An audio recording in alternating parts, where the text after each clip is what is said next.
George Graham Best, reconegut polític i advocat nord-americà de mitjans del segle XIX, és el pare d'una mítica cita: "El gos és el millor amic de l'home". Amb aquesta frase va salvar un caní de morir sacrificat l'any 1870.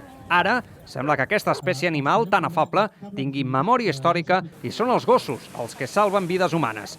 Això és el que vam poder veure el passat diumenge 30 d'octubre a la platja de les Barques de Sant Pol de Mar.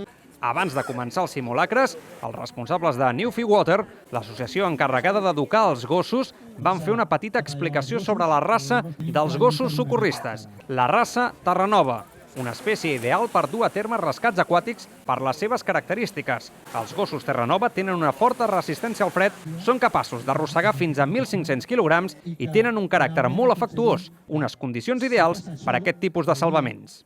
Hombre, yo creo que estos perros deben estar acostumbrados a rescatar a las personas, digo yo, me imagino, y son unos perros muy inteligentes, que me imagino que no habrá muchas clases de estos perros, digo yo. L'exhibició va ser tot un èxit i es van fer diferents simulacres durant tota la jornada amb la participació de diferents assistents, una activitat molt atractiva, sobretot pels nens. Penso que també és molt interessant pels nens, perquè clar, són el futur, i penso que això també és un camí per ells a agafar.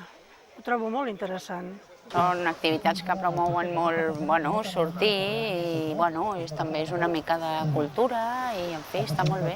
Al llarg de l'exhibició, els gossos eren guiats pels seus entrenadors. Al final de la jornada, els gossos es van endur una important ovació.